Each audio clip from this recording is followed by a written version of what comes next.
Berjumpa lagi dalam permenungan kita edisi Rabu 9 Agustus 2023 Pekan Biasa ke-18. Bacaan-bacaan liturgi hari ini, bacaan yang pertama dari kitab Bilangan bab 13 ayat 1 sampai 2a dan ayat 26. Dilanjutkan pada bab 14 ayat 1, ayat 16 sampai 29, ayat 34 sampai 35. Dan bacaan Injil dari Injil Matius bab 15 ayat 21 sampai 28. Bangsa Israel, menurut bacaan yang pertama hari ini, sudah mendekati tanah terjanji Kanaan. Tepatnya mereka berada di padang Paran. Mereka sebentar lagi mau memasuki tanah Kanaan. Namun Kanaan sesungguhnya sudah punya penduduk asli yang berdiam di situ.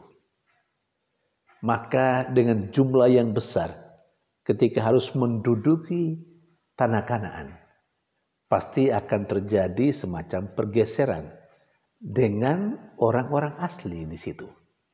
Karena itu Tuhan melalui Musa meminta utusan dari 12 suku Israel untuk pergi mengintai terlebih dahulu.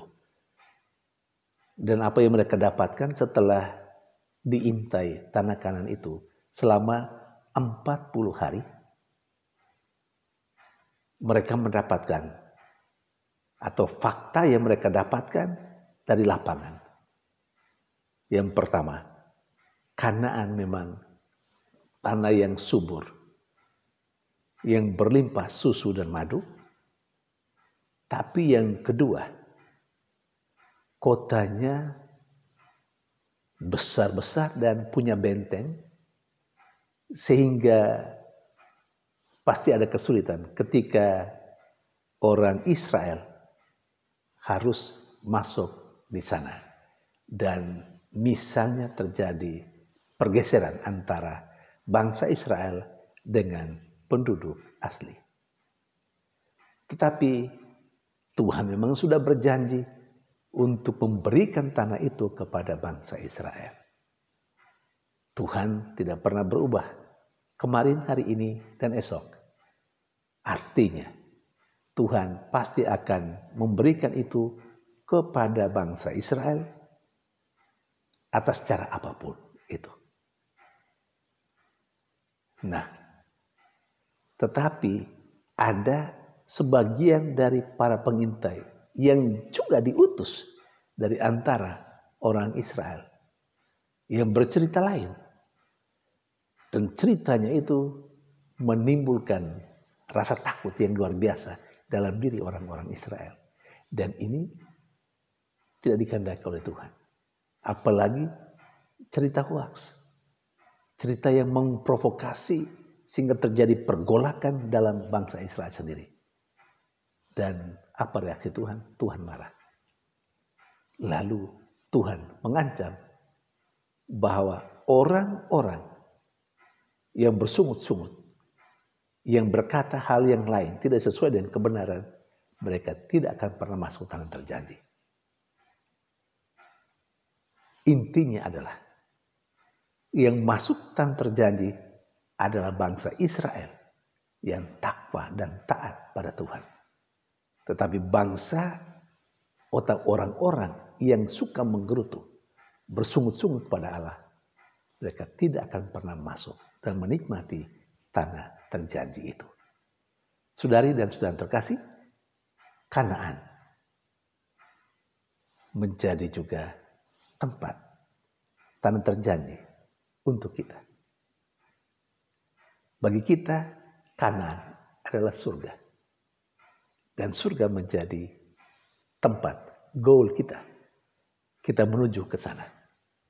Tetapi seperti bangsa Israel, orang yang akan masuk ke tanah Kanaan, demikian juga kita, baru bisa masuk atau kita akan masuk ke tanah terjanji surga itu ketika kita menata kehidupan kita menjadi orang yang takwa dan taat pada Tuhan, dan bukan orang yang bersungut-sungut pada Tuhan.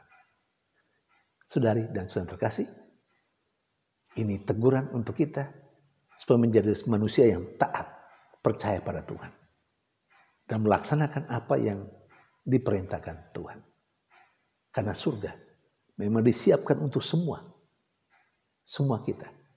Tetapi surga diperuntukkan bagi orang yang takwa dan taat pada Tuhan. Ya, bisa saja. Terkadang atau mungkin banyak kali dalam keseharian kita bukanlah orang yang taat kepada Tuhan. Kita terkadang bersungut-sungut atas berbagai macam alasan. Kita terkadang juga mungkin tidak percaya pada Tuhan. Tapi melalui peristiwa yang dialami oleh bangsa Israel, yang menjadi inti bacaan pertama hari ini, itu menjadi pembelajaran bagi kita. Menata kehidupan kita menjadi manusia yang taat dan takwa pada Allah saja. Sementara bacaan yang kedua diceritakan tentang perempuan Kanaan dari daerah Tirus dan Sidon yang berjumpa dengan Yesus. Apa yang dia katakan kepada Yesus bagi saya, menurut bacaan Injil hari ini, adalah sebuah doa. Dan tidak sekedar doa orang yang percaya. Bagi saya, doa orang yang percaya, dan itu terungkap dalam apa yang dikatakan dan dialami oleh perempuan Kanaan dalam bacaan Injil hari ini. Doa orang percaya dicirikan atau mempunyai ciri sebagai berikut. Yang pertama, doa yang realistik. Artinya menyampaikan dalam doa bukan sesuatu yang sekedar harapan dan cita-cita, keinginan, tetapi sesuatu yang sungguh-sungguh dibutuhkan sesuai dengan situasi yang dihadapi. Perempuan Kanaan itu, situasi realistik yang dihadapi adalah anaknya sakit. Dan karena itu dalam doa dia menyampaikan situasi itu kepada Yesus. Itu doa orang beriman, doa yang realistik. Yang kedua, doa orang beriman adalah doa yang mempunyai ciri terus maju, terus berjuang tanpa mundur, sekalipun mendapat tantangan di dalam doa itu. Perempuan Kanaan dalam doanya itu, dia mendapat sekurang-kurangnya 2 tantangan dari Yesus. Yang pertama, Yesus katakan kepadanya dan kepada murid-murid Yesus. Murid-murid Yesus yang minta kepada Yesus supaya suruh perempuan ini pergi karena dia selalu berteriak. Yesus katakan, aku diutus hanya untuk orang Israel. Perempuan Kanaan dari daerah Tirus dan Sidon bukan termasuk orang Israel. Maka tegasnya Yesus mau katakan, saya datang bukan untuk perempuan Kanaan itu. Itu tantangan pertama. Tantangan yang kedua, mungkin lebih hebat lagi tantangan ini. Ketika Yesus mengatakan, tidak pantas memberikan roti kepada anjing-anjing. Tapi tantangan Yesus ini juga tidak membuat perempuan Fenisia ini mundur. Perempuan Kanaan ini mundur. Tapi dia terus mengatakan, benar Tuhan. Tapi anjing-anjing pun makan remah-remah yang jatuh dari meja tuannya.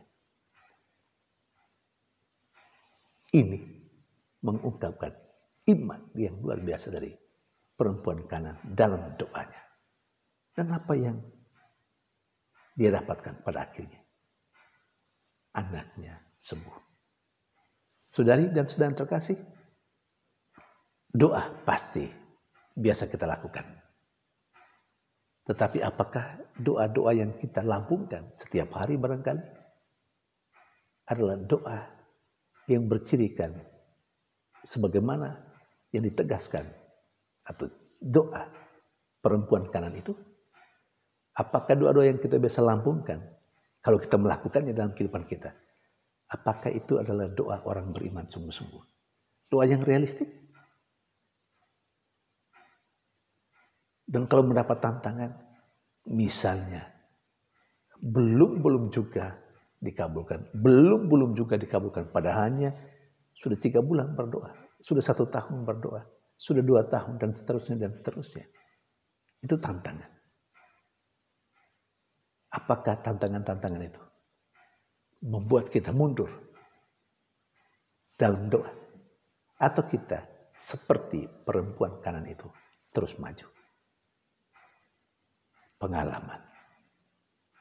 Sebagai manusia kita mengharapkan dalam doa yang cepat dikabulkan. Kalau lama dengan berbagai tantangan dan kesulitan, kita lalu berhenti berdoa. Kalau demikian, doa kita belumlah doa orang yang percaya, belumlah doa orang beriman. Kita perlu belajar dari perempuan Kanaan di daerah Tirus dan Sidon. Saudari dan saudara terkasih, semoga kedua bacaan liturgi hari ini menginspirasi kita untuk menjadi manusia yang takwa dan taat, karena surga hanya milik orang-orang itu yang taat dan takwa. Dan yang kedua, sebagai orang yang percaya, doa menjadi sebuah kebutuhan keseharian kita. Dan kalau kita berdoa, mesti kita berdoa sebagai orang percaya. Tuhan memberkati.